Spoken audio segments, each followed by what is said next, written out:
Dropping anchor in Providencia felt like stepping back in time. After days at sea, making landfall on this quiet emerald island, rising straight out of the Caribbean, was pure magic. And in our last video, we explored every inch, from its lush, untouched green peaks to the vibrant reefs surrounding the shore. It's a haven of wildlife, rich with old pirate history, where legends of Henry Morgan still linger in the hidden coves and rocky outcrops. Between the adventures, we slowed down. Boat projects didn't feel like chores here, just steady work under the warm sun, accompanied by the gentle rhythm of the tides and the easygoing local vibes. There's a rare, untouched beauty to Old Providence that pulls at you. The vibrant turquoise water, the warmth of the community, and the sheer peace of it all. It's one of those magical places where life simplifies, the world fades away, and you realise you could almost stay here forever.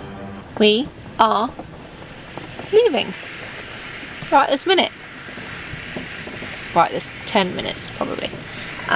So there is a big shift in the winds. There's a lot going to be coming from the north, really quite strong. Not super protected here, and wanted to leave soon for San Andreas anyway, which is another little island, bigger than this one, a lot more built up. About 55 nautical miles away. We're here on little Providencia. If we zoom out, San Andreas is here. So 55? Oh no. Yeah, about 55 nautical miles. So we want to get there before the northerly winds come in and everything gets a bit gross. So we're leaving. It is about... What time is it, Skip? Who's just hiding beneath me? Coming up to 6. It's going to be a night sail. No, it's 6:15. Oh, he told a lie. 6:15. The wind is already shifting. Oh, there's a heron. I think it's a heron. And it's been really quite rolly all day, and if I'm looking a little green, it's because it's been so comfy. And now, I think this guy might be moving. I think he's had enough. But yeah, a lot of boats have gone really far in to try and avoid the swell because there's motion in the ocean.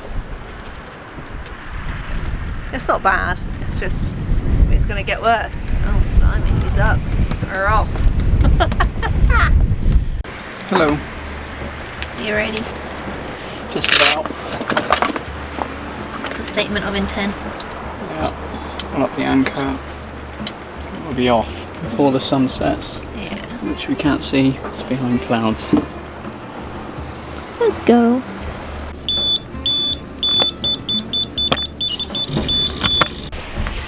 We weren't planning on leaving until next week. Our hands have been forced. It's a wee bit mushy.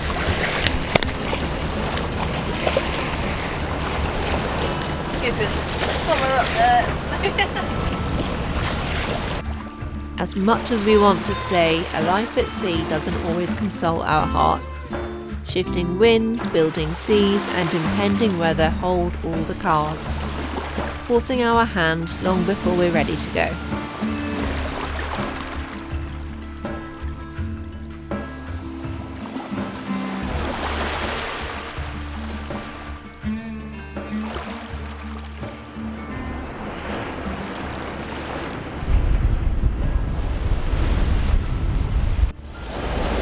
So it isn't usually this swampy. Obviously when we came in there would be no wind, so it was just flat calm because of the change in direction, the fact that it's really shallow here.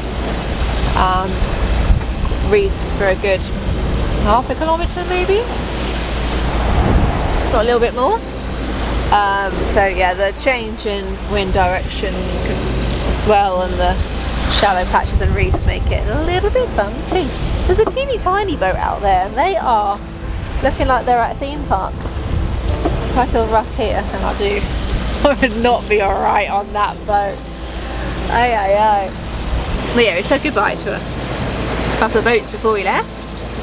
One being the gentleman who they'd got towed in after being caught in a squall and half their rigging did very exciting things, so We gave him a few bits that we had a spare to fix that, so we said goodbye to him. Victor from Argentina, wasn't it? It was Victor from Argentina, wasn't he? Yeah. Yeah. And then we'd met another boat, which were a beautiful aluminium one. So we went to say goodbye to them. And when we were actually leaving, we heard this and holy moly! Which was blowing a conch shell for us, so that was nice. Hey. And then the wind is meant to die completely tonight. So it looks like there's going to be another motor, but it was now or never, wasn't it, Tony? Now or never. I can't really hear you. I said it was now or never that we had to leave. Pretty much. Yeah. So It gave us the incentive to leave. you're lit up beautifully. That's just a moment for our skipper.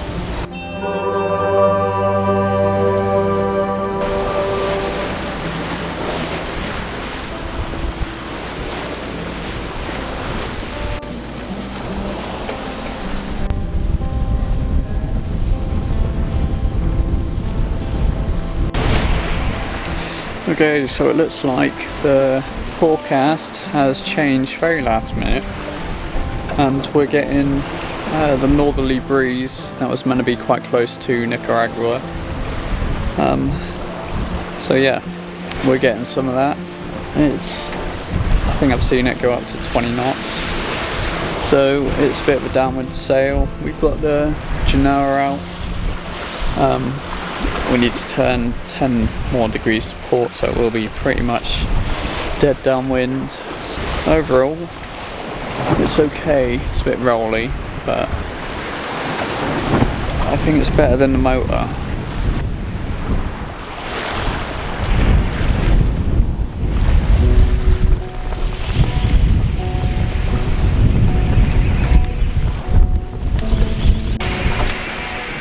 Tony's just noticed that the davits are wobbling. We don't want another dinghy shoulder disaster or anything. I have offered to go and help, but he says I'm okay where I am.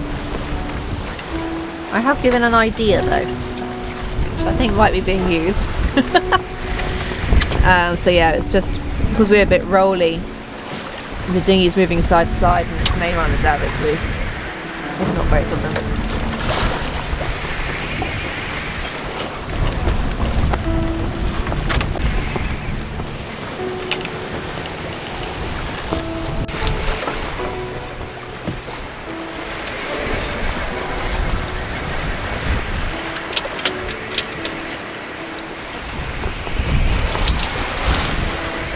A lot of people do actually cross brace their dinghies from it swinging, just like what it's been doing. It's been doing it quite a lot.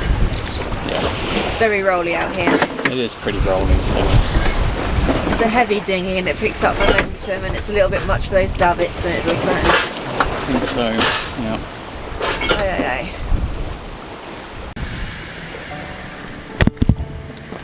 Good.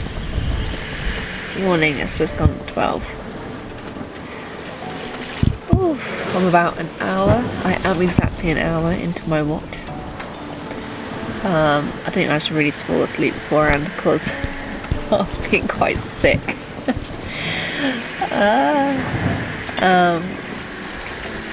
It was really rolly and everything was clattering because everything that was stowed away according to the forecast before we left, and then it's been quite different after we actually left. So things weren't done quite right. So I was getting up every few minutes trying to tidy something or jam something in, stop something else from banging, and then I had to lay down again before I was sick. And I'm moving slowly, 3.3 knots over ground. We have got not far off a knot of current against. And we seem to have that a lot. We have only got the Genoa out, which obviously the mainsail helps to stabilise us, but we cannot put it out right now. The main halyard has wrapped around the light up the mast, and one of us would have to go up. It's very rolly. I have gone up it. in quite rolly seas before, and I would do it again. But you gotta choose your suffering sometimes, and I'm choosing the suffering that comes from not doing that. We've got 34.4 nautical miles to go. Oh, it's rolly. And that is 34.4 too many.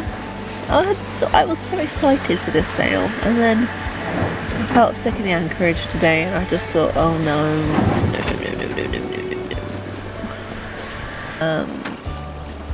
That's probably about it. I'm eating the equivalent of 2 small pasta shells every 10 minutes so that I don't vomit them back up. We're rocking and rolling in all the wrong ways.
Tony's back up.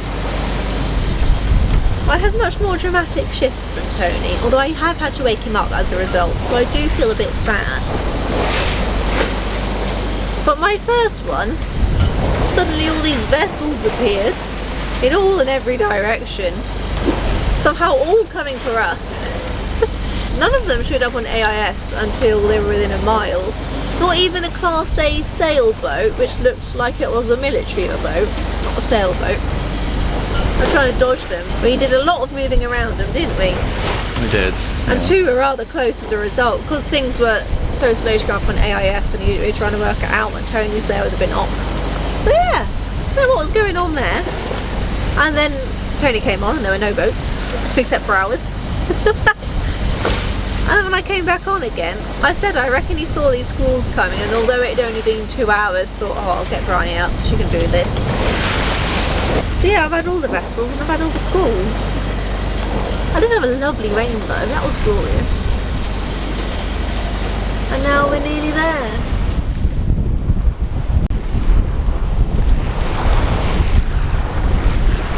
Bit of a long channel to navigate, but that's okay.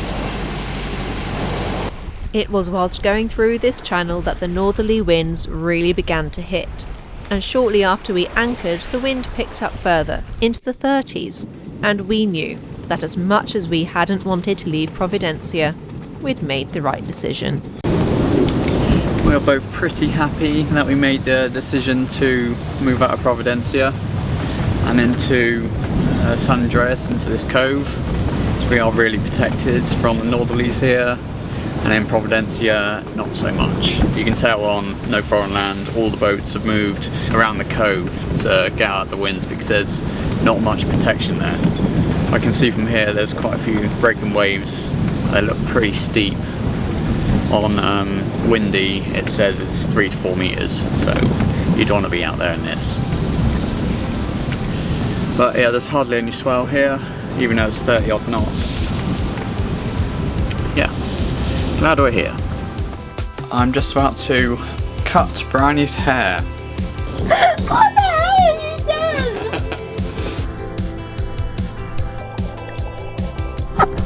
done? Boat's dragging.